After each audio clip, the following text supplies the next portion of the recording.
सर्व राज्यभर मोठ्या मोठ्या शहरांमध्ये आनंदात दिवाळी होत असताना ग्रामीण भागामध्ये शेतकरी वर्गामध्ये दिवाळीचा हा सण आम्हाला साजरा करण्याची आमची परिस्थिती नाही, म्हणून मी दिवाळीच्या निमित्तानं हे अन्नत्याग आंदोलन करतोय।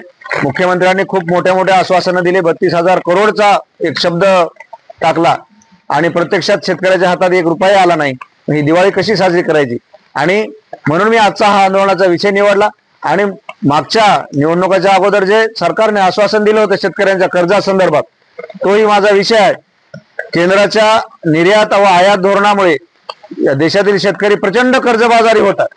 जेव्हा आमचं पीक शेतामध्ये येतं तेव्हाच नेमकं बाहेर देशातून केंद्र सरकार त्या पिकाची मोठ्या प्रमाणात आयात करतं।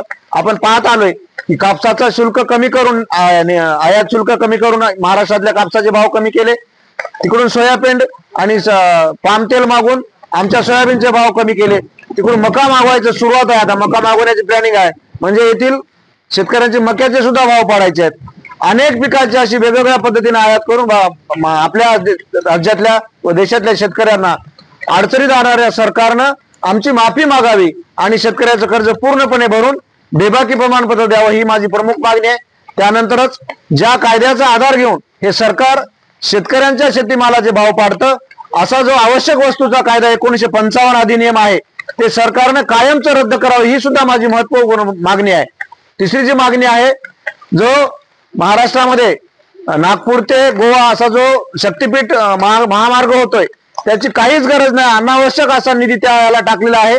माझी मागणी आहे तो कायमचा रद्द करावा आणि जो नागपूर ते सिंधुदुर्ग जो जुना हायवे आहे त्यालाच दुरुस्त करावं किंवा त्याला मोठं करावं, त्यासाठी शेतकऱ्याचा विरोधही नाही।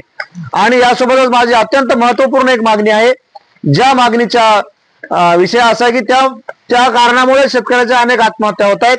शेती न पिकण्याचं कारणही सुद्धा ते आहे की आपल्या इथं कुठेही खताच्या, बियाण्याच्या व औषधाच्या तपासण्या करण्याच्या प्रयोगशाळा उपलब्ध नाहीत। राज्यात फक्त 2च ठिकाणी काहीतरी प्रयोगशाळा सुरू आहेत आणि तिथं शेतकरी पोहोचू शकत नाही।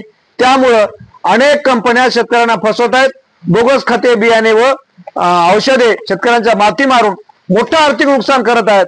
म्हणून माझी सरकारला आपल्या माध्यमातून विनंती आहे की राज्याच्या प्रत्येक जिल्ह्यामध्ये अद्ययावत असे उच्च तंत्रज्ञान वापरलेली अद्ययावत अशी प्रयोगशाळा प्रत्येक जिल्ह्यामध्ये उभ्या करून सर्व शेतकऱ्यांना मोफत त्या ठिकाणी खताचा नमुना, बियाण्याचा व औषधाचा नमुना तपासण्याची सुविधा उपलब्ध करून द्यावी, अशा माझ्या या सर्व मागण्या आहेत। हे 3 दिवसाचं मी लाक्षणिक उपोषण या ठिकाणी करत आहे। माझा यामागचा उद्देश शेतकऱ्यांचे महत्वाचे प्रश्न सरकार दरबारी जावेत हा आहे, आणि यानंतर जर सरकारनं दखल नाही घेतली तर भविष्यामध्ये मोठं आंदोलन राज्यभर छेडण्यासाठी मी प्रयत्न करणार आहे व रस्त्यावर उतरणार आहे।